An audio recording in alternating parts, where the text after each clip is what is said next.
This is the Power Producers Podcast, where we are refining and redefining the sales game.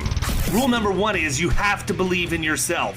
You're the only one who doesn't think you belong in this appointment. The prospect has already validated your existence by scheduling time with you. Get it through your head you belong here, go in there, crush it, and close the deal. A place where sales professionals can come to learn from other sales professionals and thought leaders that have mastered their craft. The difference between a good salesperson and a best-in-class salesperson is only 2 minutes. By spending an extra 2 minutes on what you might think is a mundane task in the sales game, you separate yourselves from the pack, you grow your book of business, you close more deals, and you retain your accounts. As well as their peers who are still striving for perfection to achieve their why. I have a wife and 4 kids. Failure is not an option. Real sales professionals, real stories, real results. Are you ready to feel the power? Hey everybody, welcome to the Power Producers Podcast, where we are refining and redefining the sales game. And we have a guy that's refining and redefining the insurance industry in the way that it's always been done. As far as I can tell, Mr. Ryan Hanley, a good friend of mine, is back to give us an update on Rouge Risk 2.0. I feel like I've just sort of like been in the back seat riding around in the station wagon while my dad's been stuck in the loop in European vacation looking at Big Ben in Parliament. I've seen this guy going around so many times with what he wants to do, but it seems like, Ryan, you are settled and you are freaking dialed in like you have never been dialed in since we've known each other. Yeah, it's funny. I was thinking, knowing that this was coming up, I was thinking a little bit about the conversation that we had the first time, which I think was almost 2 years ago. And it's funny, like I thought that I knew where we were going at that time. And we've gone 15 other places and kind of are back where the original vision of, we're finally in a place where we're executing on the original vision of what Rouge was always supposed to be. And yeah, man, it is, it's a lot of fun to know where you want to go. COVID and a whole bunch of reasons, and some of which are probably just excuses, kind of took us off track, and we had to do things to stay alive and all that kind of fun stuff. But we're making money. We got 3 producers. We're hiring another account manager this week. We have 2 more open producer positions. Things are flying, man. I mean, things are flying. So it's a fun time. That's good. I mean, you only opened an insurance agency from scratch. Doing one of probably the hardest things you could ever do at the absolute worst time possible, right?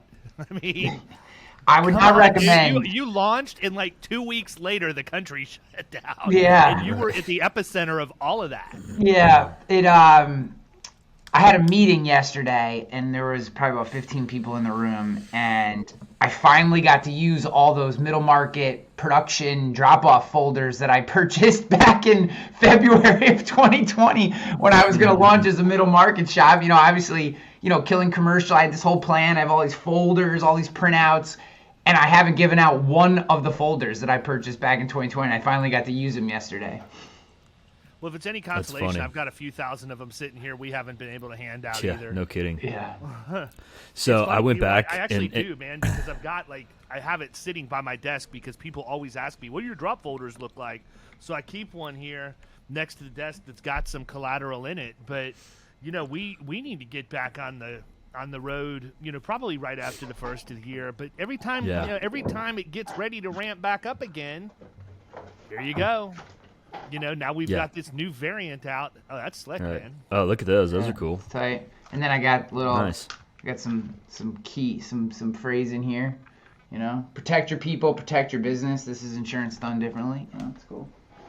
So, there you go. Talk a little bit about the journey, man. I mean, you're back. You're kind of Your whole deal is you're trying to make small business easy. And, look, I'm going to be devil's advocate. I know this isn't going to offend you, but you're writing the business that I don't want to write, right? Like, yeah. Now, I'm going to step back a second. You're writing the business I also have to write at this point because I've been pretty vocal about it over the course of the last few months. We've got a problem in the agency with our average revenue per account being too high. We need to get down into that smaller stuff so that, we're not in jeopardy of I wouldn't mind having that problem. Just I guess I wouldn't mind. I can promise you it makes for sleepless nights 5 years in, and 2 years in it would have been deadly for me. I believe it. It's tough, man. I mean, it's things that you can't control, things we can't control, right? I can't control that we have service contractors that have been very successful and as a result get consumed by venture capital. I can't, there's nothing I can do about that. My only play is to parlay that into a meeting with the VC firm to talk about how we can make their portfolio look like those accounts that they've consumed. And I've actually been somewhat successful in getting down that road. I'm on my third meeting with one of the bigger VC firms this next week. So I'm kind of optimistic about it. I may be able to get 3 of my clients back and in addition pick up about 70 more. So talk about parlays are the best. Talk about ice water running through your veins, dude. Like I'm going to go in there and I'm going to I'm going to have to really have my A game on for that. Make sure you take a dump before you go in there. No. Or kidding. 5. Or 5. Yeah. Yeah, no breakfast burritos that morning. Hey, so I, unlike my counterpart Rain Man over here, my memory is not a steel trap. So I went back and listened to the pod that we did before, and I was like, it was. I was multitasking, like sending emails and doing stuff, just listening to it in my AirPods or whatever. And David asked me a question, and so I start answering the question like out loud, like as if the conversation is happening right now, like a complete idiot. I was like, dude. Well, I mean, I don't know when you did that, but if it was after you went to Disney yesterday for the first time with Nash, it was literally this morning, like a couple hours ago. You still have a couple days left to recover. Yeah, Disney the whole is thing Kyle's on private hell. By the way. It really is, and it's like it would be that coupled with something else. I am Larry David. I have figured that out. Ron Swanson. You are Ron Swanson. I am a combination of Ron Swanson and Larry David. I completely relate with both of them. Like everything annoys me. I mean, dude, we were laying in bed one night, and I had never seen Parks and Rec before. And Swanson came in and rattled something off, and I told Annie, "Oh my God, that's Kyle." So, like, I mean, the happiest place on earth. I mean, utter bullshit. I mean, there's kids screaming everywhere, people bumping into. People are gross, by the way. And so we went on Wednesday, thinking that there wouldn't be a ton of people there. There was 17 billion people at Disney yesterday. Dude, and by the way, they love holding hands and walking 5 wide. The saddest day for me with Disney is when we quit taking the stroller over for the kids because I lost my battering ram. Prior to that, I was an ankle breaker, dude. If you're walking 5 wide, that's Talladega. That's not Disney Main Street. Dude, I'm going to come right through. It was crazy how many people were there. And you mentioned the stroller. We go in to do this ride, and it ends up being like a 3D one. I'm like, yeah, I'm not going to do this. I'll meet you guys outside. So I go back outside to where I left the stroller in the stroller park. Not there. I'm like, I was literally just thinking, like, we've made it throughout the day. Elise was concerned with somebody stealing the stroller. Nobody's stolen the stroller. Like, who steals the stroller? It's ridiculous. So I'm like freaking out. I'm pissed. And like somebody either did try to steal it and like hide it, or one of the employees moved it. I don't know if that's something that they do there because I don't go there very often. But I ended up finding it like just wedged in between a couple other strollers, like on the other side of the ride. It was very, very odd. So it was at that point that I had enough and was ready to go. So can I just say, Hanley, I'm looking at the thumbnail from your recording with Ricky Hayter right now on my phone. Mm-hmm. That is probably one of the most epic pictures of Ricky I've ever seen in my life. It's his go-to. It's like he's Can you hold this up? I can, but you could probably see it too. I mean, you should be. Oh, I saw that earlier. Yes. So this is what you would get if Fred Armisen would have played Stuart Smalley on Saturday Night Live. That's what you would have. Like, that is a guy who does not look like a guy he's going into the mosh pit at Iron Maiden right there. No, not in that picture. He is straight Portland all the way. So anyhow, back to Mr. Hanley. We're enough rabbit holes.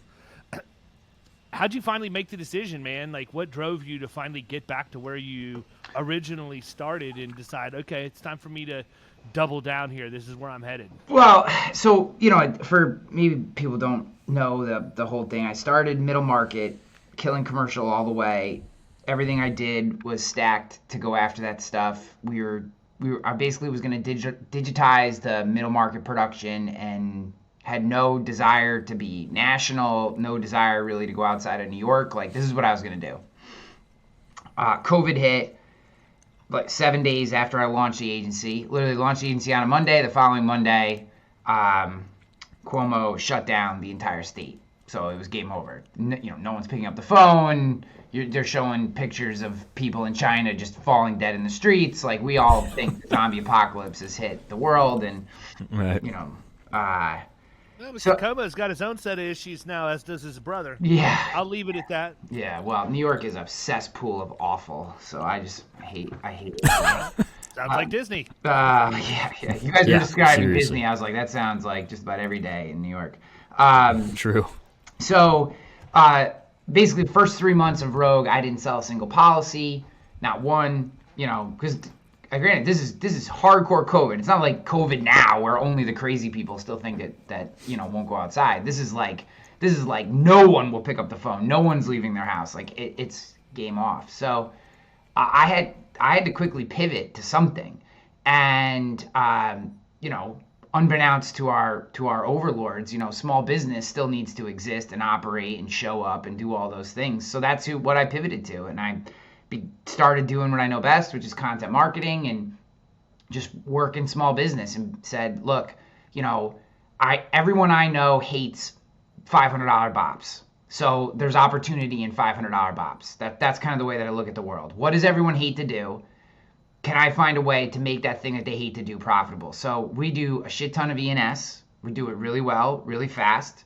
I can write an E&S policy as fast as I can write a $500 bop with Chubb. And I want to bookmark that and come back to it. So keep going, but I do want to talk about Yeah. how you've been able to do that efficiently. So, we are, someone referred to us as garbage collectors the other day, and I'm fine with that. We write 750 class codes in small business. Our policy is no customer left behind. When everyone else who's listening to this podcast is going to toss them aside because they're too small or too hard to write, we do it. And we do it fast, and we do it efficiently, and we help those people. And it took me a while to ramp that up, like anything else. But we have 200, and I did. I went back to what I know. I did shit tons of content, just content. And I have 260 YouTube videos, 125 blog posts, and we touched almost 300 inbound leads last month. And Wow. We're 16 months in. We just wrote our first. We just hit, or 16 months in, which was 2 months ago. We hit 100,000 in premium for the first month. We hit it again last month. We're gonna blow by it this month. We're well on pace to maybe break 150. And what the goal of Rogue has always been was to digitize middle market. So what we're doing is kind of executing on a broader scale the vision that Rouge Risk was initially meant to be.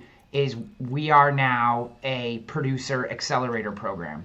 So what we do, and I have 3 producers in the program so far, is we bring producers in, we give them a process, a plan, technology, and markets. They get to grow their business through Rogue as a tradition, in a quasi-traditional producer process.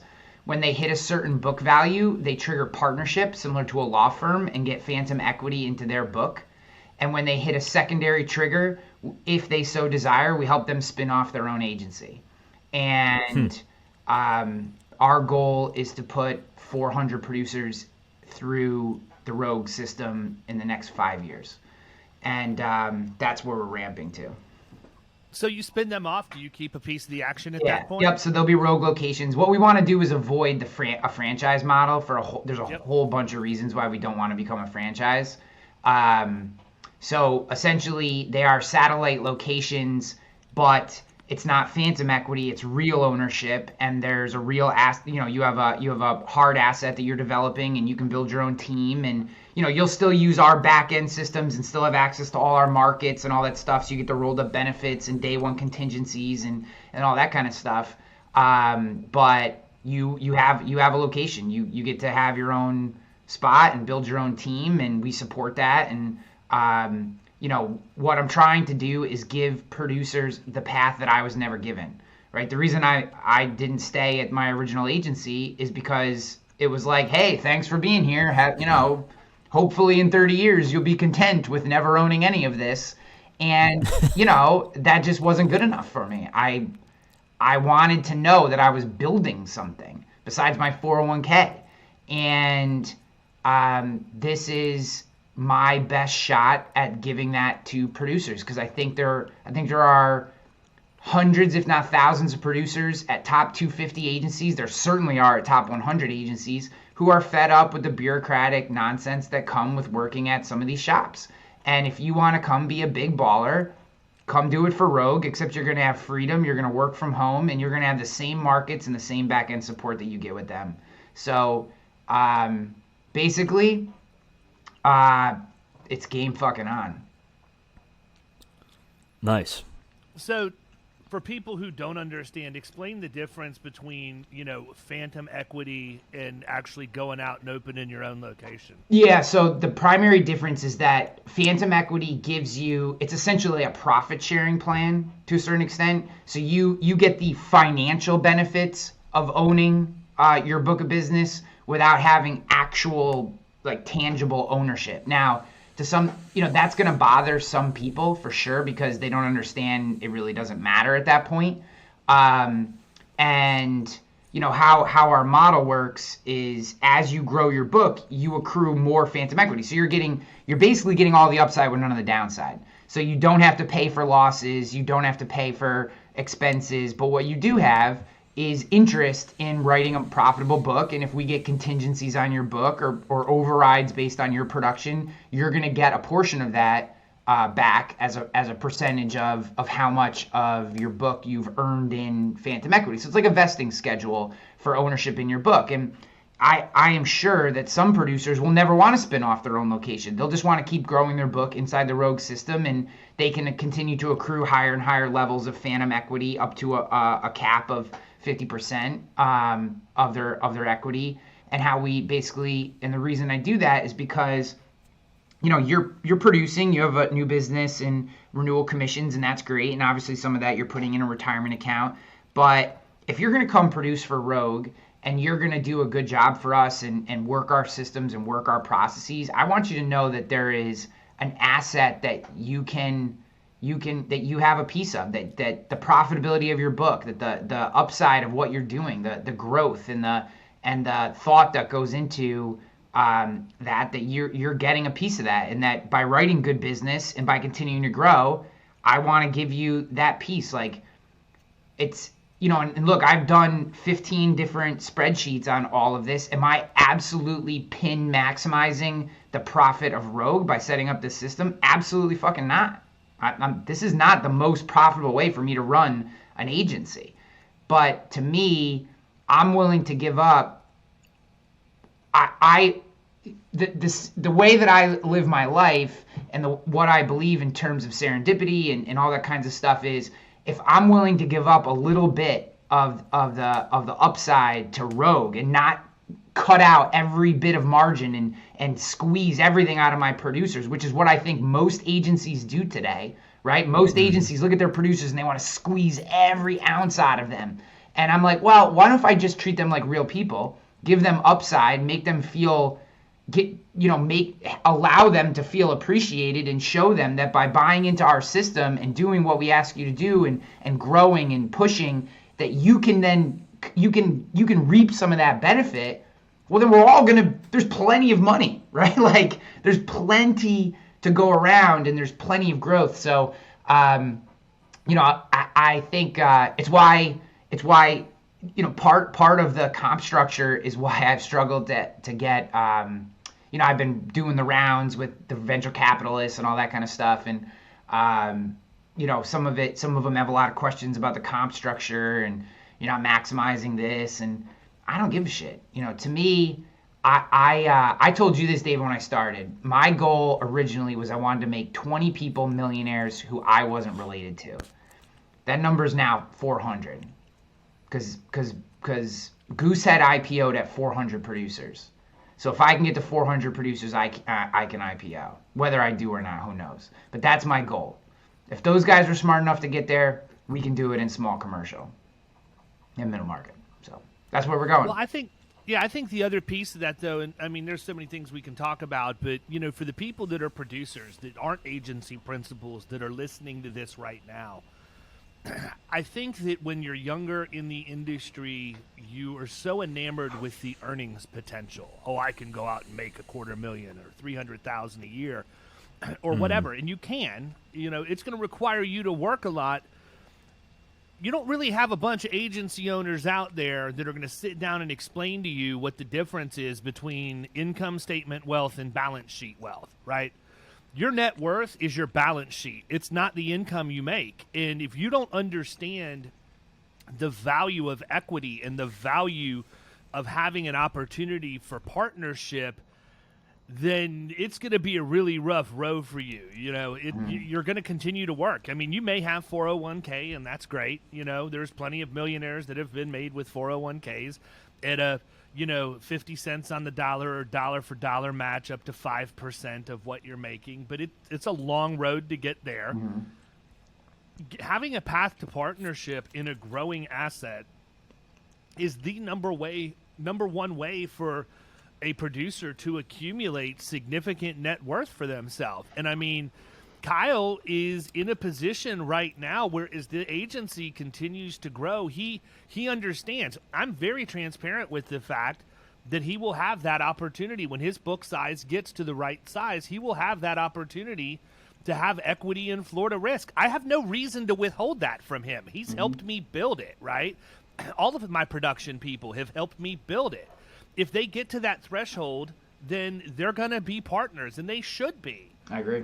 That incents them to help grow the enterprise and do it profitably and all of that. But I don't want to be the guy that sits here and when it's time for me to exit, which is going to happen at some point, I'm going to exit. I don't want to be sitting here leaving all of my people shrugging their shoulders wondering, hey, what did I get out of the deal? I was around too. That's just not how I'm wired. It's not how I live my life. And I've been criticized for that before. I've been told, "Oh no, you're being way too generous with what you're offering." Really? Well, I sleep pretty good at night. The other thing too is like who's telling you that? Is it somebody that you would take advice from? It's the person who's telling you that is the guy whose producer is calling you, going, "Hey, do you have any room for me?" Like this is the problem with our industry. Like I get all, the number of times people have said to me, not necessarily looking for advice from me, but have said to me in a moment of complaining, which we all do. Oh, it's so hard to find producers, or I can't keep good people. Well, how much are you paying them? What's their long-term upside in the company? Do they have a path to growth? Do you give them freedom? Do you allow them to work from home? Do you give them shit because occasionally for an hour in the morning their kid has to be home while they work because we live in a crazy world? Like think about what you're delivering to your people. And if you're being a draconian dick, there's a reason that they're leaving, right? Like that's why you can't keep good people. And I just cannot, like you said, David, you sleep well at night. I sleep really well at night with the way that I treat my people, right? And when they have a problem, and not everything always goes amazing, you address the problem, you talk through it. You know what? Like, I look at the way that we treat people in our industry, and I, to me, it is low-hanging fruit. It is incredibly low-hanging fruit to absolute domination just to treat your people well. You just treat your people well. You just be known as a company that treats people well, and you will get the best and the brightest because the standard in our industry is to treat people like shit, and it drives me nuts. You know, it's funny, man, because we experienced this. Kyle will get a chuckle out of it, but I mean, with my primary account manager, like it's like she's a rescue animal, and I don't mean that in a derogatory way, but like it's really how she acts. Like, she sends nothing to an underwriter without sending it to me to make sure that I review it and I bless it before it goes over there. 9 times out of 10, I'm like, just send it. I don't have time to read this.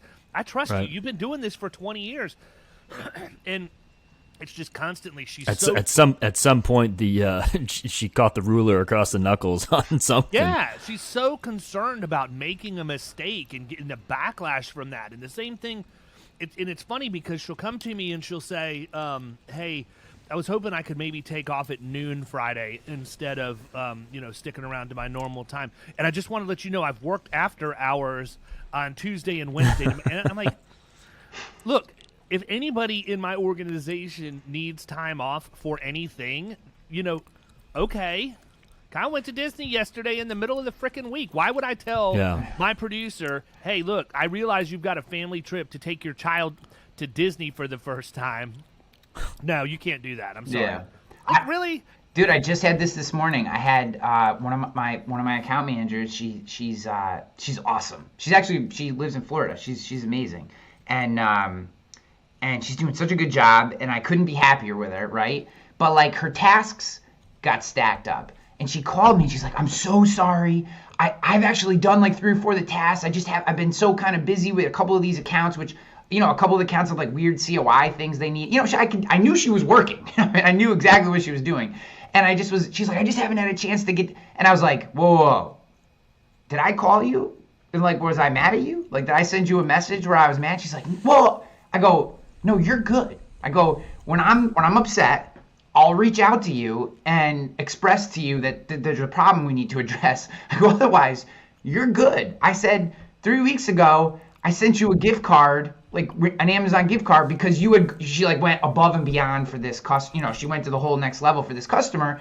And I just wanted to, like, she lives in Florida, so I can't walk up to her desk and, this little schmooky. I was like, if I was mad at you or thought you were doing a bad job, would I have done that? She's like, well, no. I'm like, you're good. Like, you're killing it. Like, you're good. But she was so worried because the reason how I got her to come join us is she got fired by her previous company or, whatever, because on a Friday, she only hit 17 tasks instead of her standard 22 because she had a client something was going, long story short, she had to spend like basically 2 hours with one client to get this problem resolved, and she didn't hit her task number for the day, and so we're letting you go.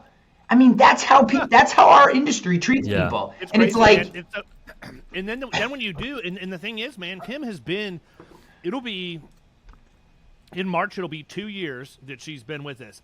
I have seen a noticeable difference in, like, what I think the point of inflection is when we had the deal around innovation at the aquarium, and she came out and she's like, holy crap, man, there's a little bit more to this than just the 4 walls of my house that I live in and I'm working. Just the one we just had. Yeah, because she wasn't at the Christmas party when we were there. Right. And for her to see, oh, holy crap, like this is like a cool deal here, and yeah.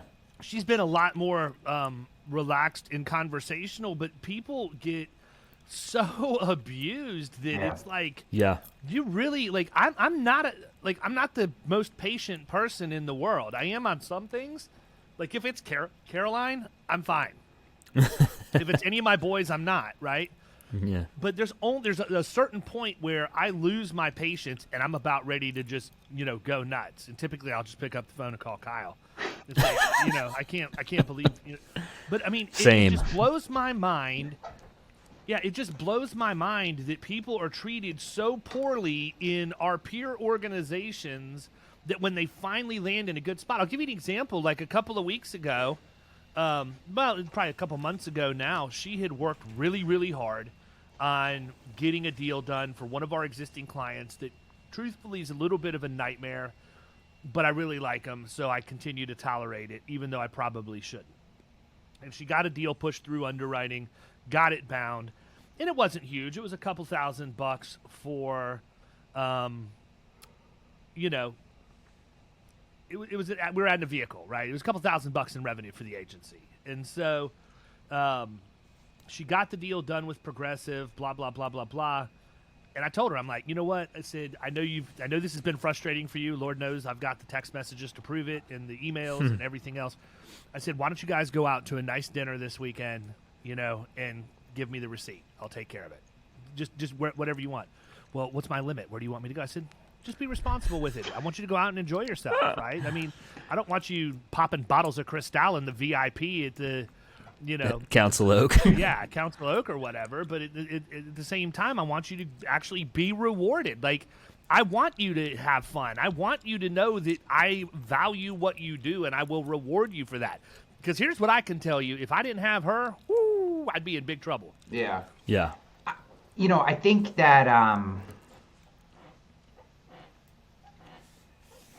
I just think there's a lot of dicks in our industry, and they just, you know, they're very selfish, and it's about their revenue and their income, and they took the risk, and they put down blah, blah, blah. And like, I get. And by the way, let me just throw out, by society's standards, some very, very successful agency owners, people who they could drop $10,000 and not even miss it, right? Like, I know people that just, they're hardcore against doing anything at all to further their culture, or, I mean, it's so foreign to me, I can't even comprehend. Yeah, they're workers. I pay you a check.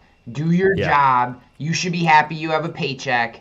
And it's like, I completely understand that mentality. I just think it's fucking stupid. Right. That's the truth. Well, it's not how people. It's not how the next generation, responds. Dude, to it's things. not how just, anybody wants to be treated. It's just that in the past. That's true. In the past, there wasn't the internet. There wasn't this ability to find another job. You didn't have the ability to align. You didn't have the flexibility to align your life with your job. You kind of, if you had a job and it was good enough, you felt happy. But today, there's so much access to information. There's so much connectivity that what for better or for worse, the non-owner class of worker now has a little more power, and they have the ability to shop a little bit for their job. And you know, one, I think regardless if they have that power or not, we should still treat them well. But two, because they do, to me, even if my mentality was, squeeze every bit out of them, just to get the best people, you have to act this way. I mean, that I guess I just don't understand it from a business context, because why would you want your people showing up miserable every day? All you're going to get is complaints. They're not going to do the right thing. They're not going to go out of their way, like the situation that David just described. Like, I don't understand it at all, to be honest with you. It makes it... No, you're 100% right. I think a lot of it, too, is just that older, agency owner demographic. I think those are the ones that we've talked about on the podcast a million times over that are slow to change. Courier and Ives, love them because they just own the Christmas calendar market. It's like my favorite. But yeah, I mean, these are the same people about these friggin' calendars, and then the first time I saw it, I was like, "This is what everyone is talking about? This stupid calendar?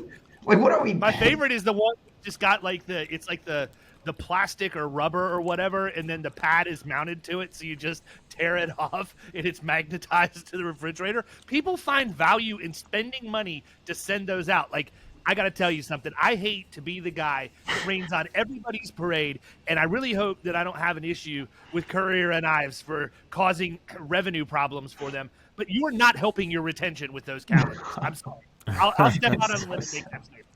It's so silly. I just the other thing that I think this is anecdotal, but like I every time. So I don't know if you guys have gotten them, but. Like, I think it's because when I started Rogue 2 years ago, a lot of these digital insurtech brokers will send postcards to my house, like MBroker and I think Newfront sent one time, and like, because they get these lists of like new business forms, they send out these postcards, and like, there's this douchey troll on Twitter who just like has no clue how the world actually works. and he, takes a picture of it, and he's like, look at this. Oh, new school going old school. And I'm like, no, that's what happens when you get $50 million of VC money and you have to light it on fire in order to justify why you got it. Like, spend postcards to random people who have no connection with your brand one time is a terrible idea. That is legitimate. Just take the $1,000, immediately throw it away. Keep yourself warm with it at your desk for a little while. Just like start a little campfire at your desk, because unless you're sending me 15 postcards over the course of time and I'm connected to your brand in some way, I am never going to buy your service. Like, it's just, these are the kind of things. Well, think about it. I mean, yeah, it's like I get that stuff in the mailbox all the time, and it literally does not make it in the house. I pass my garbage can on the way back in, and that shit goes right in the bottom of it and sticks to all of the Frappuccino shit at the bottom of it that my wife has left in there. No, bro, but look how cheeky and smart all these VC-backed insurtechs are. They're going old school with the new school. Come on, you gotta be. I almost feel like we're living through an idiot test. Like, it just doesn't make any sense to me. Kyle, you just sounded like Chris Traeger from Parks and Rec. It literally goes right into my trash can. It's a good show, man. It is. I think it's severely underrated. It is, and it's. I think part of the reason why it's underrated is because it's viewed as sort of like trying to be The Office, with the camera angles and the looking at the camera and that sort of thing. But it's very, just very similar, but yeah, different character development. No, totally. Humor. But I think people don't give it a chance because of that. They watch like the first episode or two and they're like, okay, they're just trying to be The crazy. Office. Except for maybe a few seasons, I think that Parks and Rec was a better show. There are a few seasons of The Office that are epic, that are just freaking funny. But there are a few seasons of The Office that are like, meh. And like when Pam was a salesperson, the whole Pam is a salesperson section of that show is terrible. And like when what's his face who went on the boat, Andy becomes the. Oh, it's terrible. I'll tell you when it really went downhill is obviously when Michael Scott left. Yeah, when he left, was leaving and all of that. I will sure. Think Robert, remember the guy? Robert, what's his face? Yes. You know what I'm talking. When he was the guy for a little while, that was pretty funny dynamic. You talk about James Spader? Yeah, James Spader. Yeah, James Spader. Robert California. Yeah, Robert California. That was good. But overall, this is going to unpopular opinion. Overall, if I had to choose, sit down and watch every episode of The Office or every episode of Parks and Rec, I'd take Parks and Rec.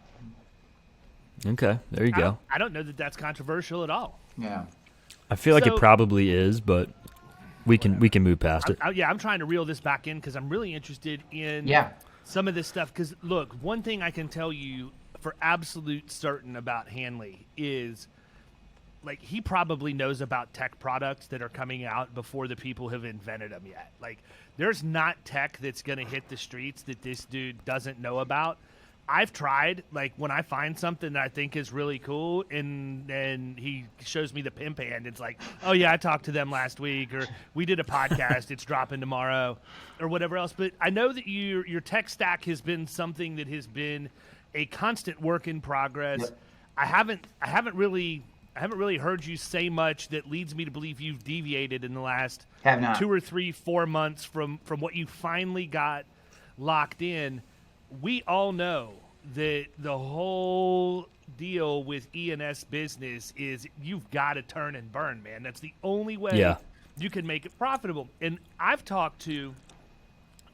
really like Peter McDonald at WonderWrite. Yep. I think WonderWrite's a fantastic product.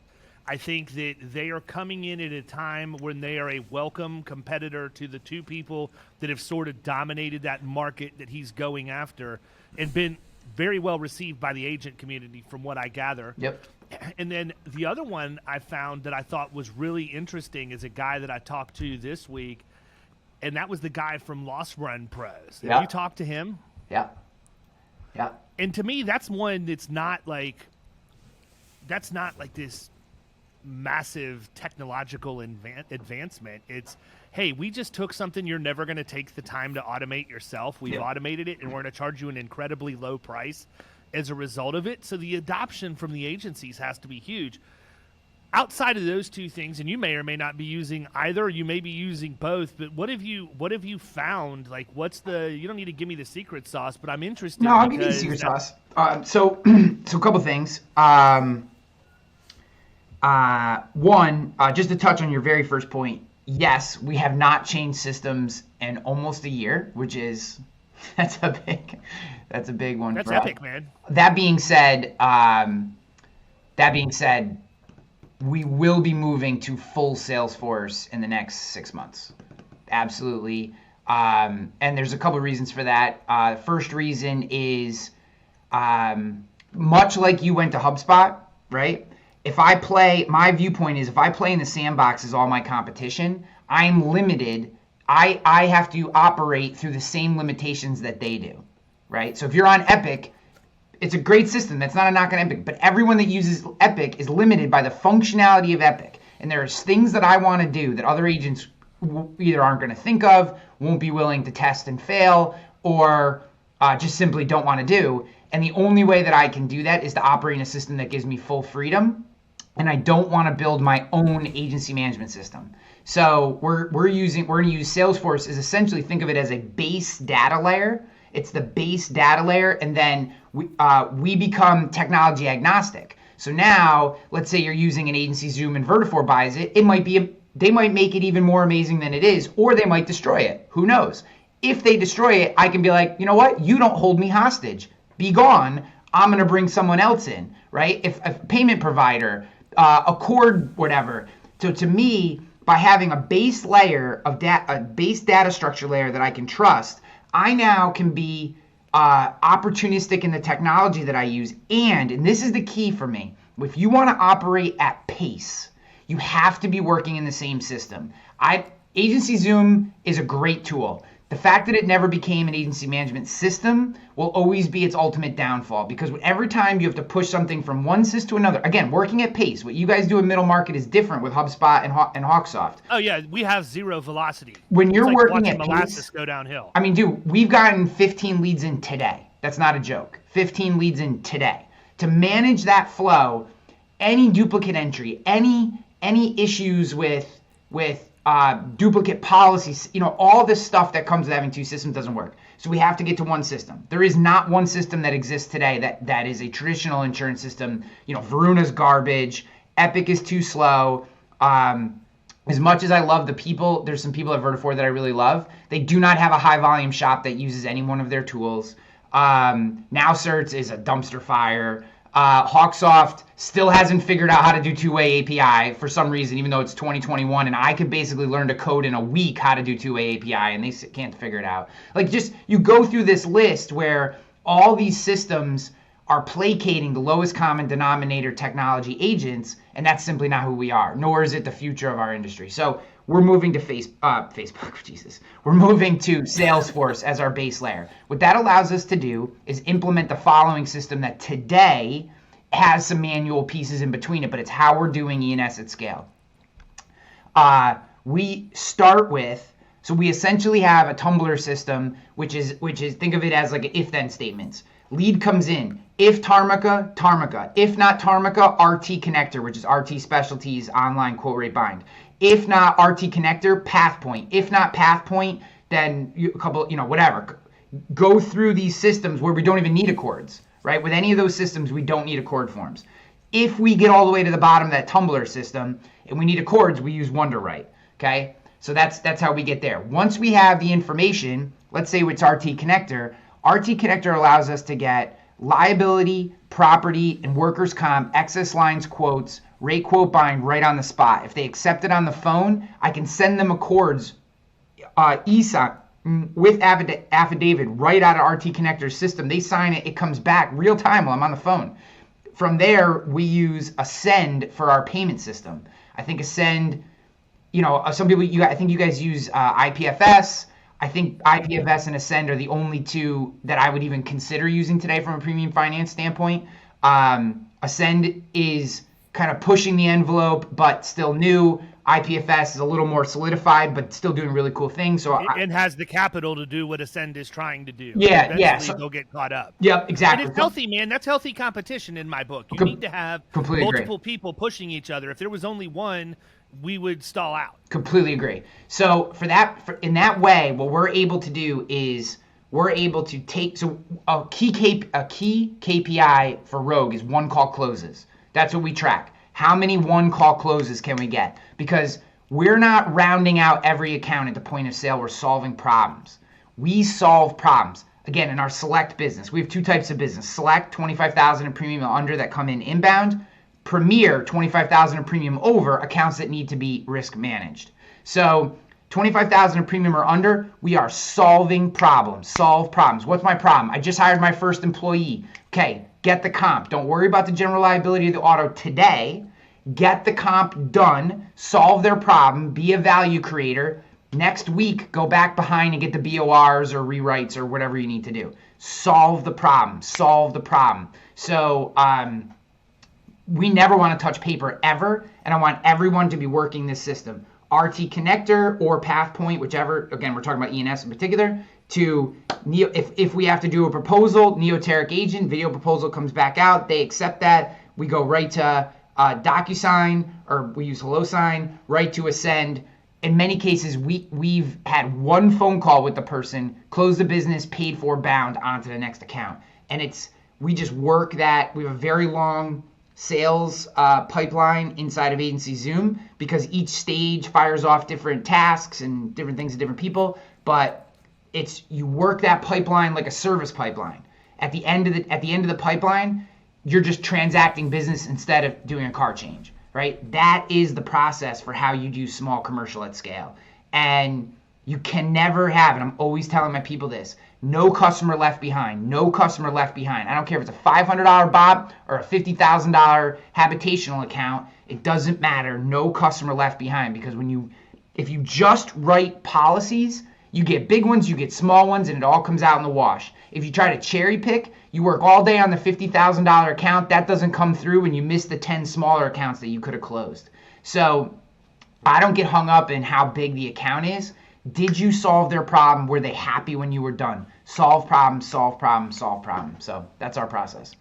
So talk to me for a second, man. When you talk about the data layer being there on Salesforce, what do you mean by that? Are you talking about that everything is going to originate in Salesforce, and then if you have a system like Agency Zoom, and look, I'm not here to throw off on anybody. Lord knows a lot of people just got to retire forever off of that deal. But Agency Zoom, or any other, CRM lead management system, you're just going to take that data, push it over there, and then it can do its thing. If it doesn't natively integrate with Salesforce, we're not going to use them anymore. Done. So you're just going to use Salesforce for the same thing that you've been trying to bolt together with everything. Yeah, because I've tried 3 different agency management systems. I've tried 5 different CRMs, and what I've realized is that the future of our industry is one system. No one's been able to do it because, I think that the big guys who have the capacity don't have the will to do it, nor are they being pushed by agencies, because no agencies want to work at pace.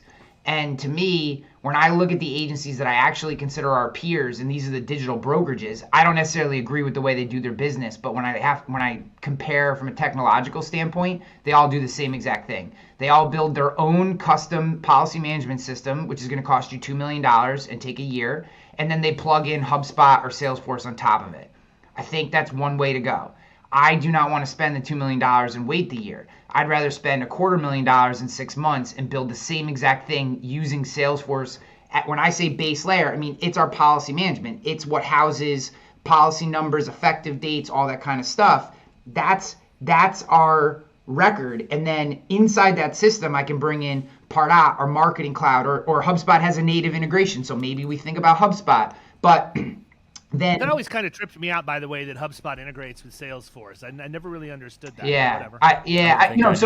But then you can, I can bake in Ascend, I can bake in HelloSign, I can bake in proposal management and proposal sending. So now it's lead comes in via form, right? And eventually, well, there's more to it, but let's just say a lead comes in a form and it fills our Salesforce, right? Bam, I'm looking at it. I can press a button. That pushes it to Tarmica, comes back with my rates. I see Hartford's got the best rate. Okay. So now right from there, I push that information into our proposal software, do the video proposal, out it goes. I haven't left Salesforce, out the proposal goes. They click the accept button, out the hello sign goes. They sign, out the payment, out the payment information goes, and everything happens in one place because now I can see who touched it, when they touched it, what they've done at any given moment. Any of us can jump in, help with the account. Also from an E&O perspective, also from a service perspective, we know everything that's happening. And no duplicate entry, no duplicate records. The one thing that we do have to, and I have some people working on this, and it's going to be one issue that we have to work through is download. That's solvable, but it is a problem. So, small commercial. What about personal lines? You're going to have all of this data at your fingertips. Oh yeah, now. we're definitely doing natural lines, for sure. Remarketing to all of these entities for personal lines. I hadn't heard you talk about that. What's that flow look like? Probably going to be. It should grow pretty quickly, I would imagine. Yeah. But I got to believe you're going to delay a little bit before you get full force, so that you can let the flywheel catch on this other stuff. Yeah, it will be 12 months before we really hit personal lines. It's on the roadmap, but I need to get our producer recruitment process done. I need to get this system in place that we're building, because we're right now, I have a vendor that we're going to use, but we're she and I are mapping it out, and we got the pieces, and so we're still using Agency Zoom and Now Search right now.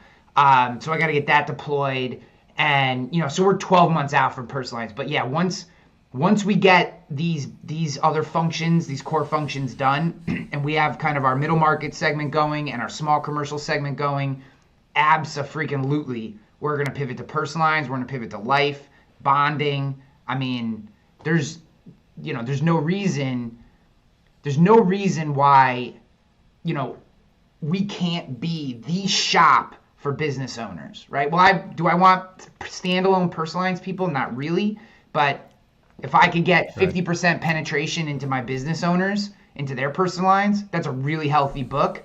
And then if I can get all their bonding, if I can, eventually life insurance, again, life insurance is probably 36, 48 months. Maybe someone will buy us and I can go retire before we get to life insurance. But, this is where we're going. And I think, we had a conversation.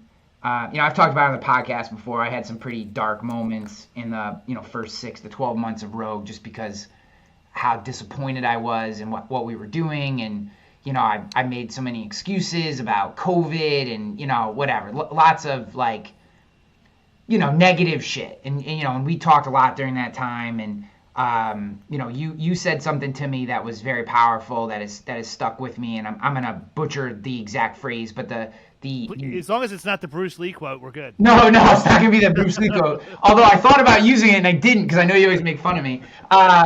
No, it was about thinking, not thinking small, essentially. And what you said to me really was, and it was really the impetus for me starting to, we're licensed in all 48 states. We write business across the country. 2 of my producers are in California, another one's in Michigan. I got people in Florida. I got VAs.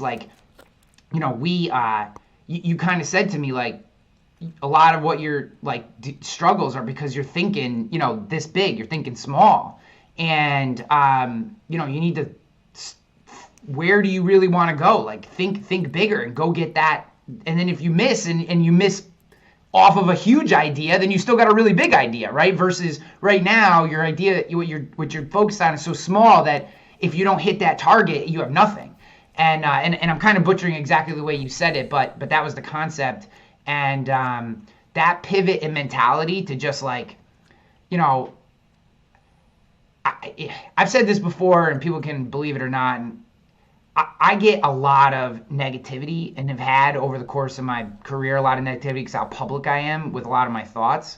And I kind of had this moment, whether this is healthy or not, where I was like, fuck all those people.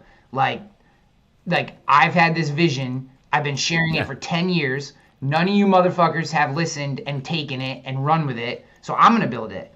And then, that's what I'm going to do. And, we're on the path, man. We are full speed ahead. We're gonna, like I said, we're hiring another account manager this week. We're probably gonna hire another one in another month. We have 2 more producers that we need to hire for our select pipeline. Like, we are growing, and I want a rogue office in every major town in the United States someday.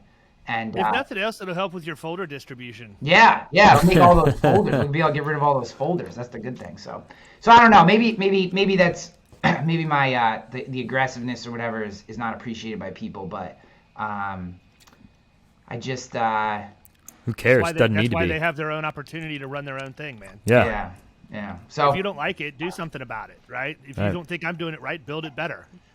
Yeah. I'm at the point right now where I'm over it, right? I'm over all of the people in the peanut gallery throwing their 2 cents in on everything. Yeah. I used to worry about what other people thought. I used to worry about what other people did to me. I used to operate from a very dark place where I just hated a lot of things and a lot of people. And that was the gas that fueled a lot of things. And by societal standards, I probably accomplished a lot that people were jealous of or wish they could do, but mentally it wasn't the right way for me to go about that. And it hasn't been until really this last year and a half that I've basically stepped back and said, you know what, life's too short, man. I can't control anything that's happened past before today, but I can control what happens going on in the future. And my kids need to see the best version of me every single day. That's it, period. I don't care what my peers think of me. I don't care what my family, extended family thinks of me. I just care what I can control in the 4 walls of my house, and that is the only thing that drives me, period. And as long as I can stick with that, I'm golden.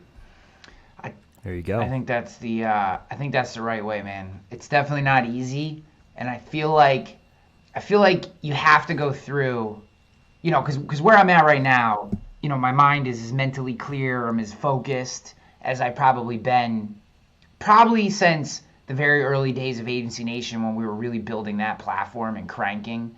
I'm as focused and determined as maybe I've ever been, and I think if I didn't go through that really dark period where, self-loathing, excuses, kind of woe is me shit, like if I didn't go through that period of and kind of feel how bad that felt and how, negativity, like I probably wouldn't been able to come out the other side and be able to look and be like, I never want to be that way again. I'm never going to allow myself to get to that place again. And, to do that, it's kind of what you said, like, why not be the best version of yourself? Jordan Peterson has this really amazing quote that I share every once in a while. I have it saved on my phone. I share it every once in a while on Instagram. He says, be a monster. Society will tell you that you should be nice, that you should be docile. No, that's wrong. Be a monster. Be an absolute monster, and then learn how to control it. Yeah, absolutely. And when you think about that, what it gives you is the ability to be the best version of yourself, that snarly, nasty, driven version of yourself, but at the same time, you only let it out when you absolutely need it. And the rest of the time, you're, the way probably you should be. And I think that's important because I think that some people never allow themselves to just go full tilt and experience the ups and downs that come with that. Because when you know as well as anybody, and Kyle, I'm sure you do too, man, like when you really lean in and you're going as hard as you can, there is no way you don't hit bumps. You're just moving too fast. Things are gonna happen. And I think a lot of people are so scared of that they just never allow themselves to go that hard. So until you've experienced it, I feel like, you don't necessarily understand. And that's why people look at some of the shit you do and you say and, whatever, me, other ones of our friends that we have, other people we know, Paradiso, not as much today, but used to get a ton of shit. I mean, that guy's one of the most giving, thoughtful people I ever met in my life.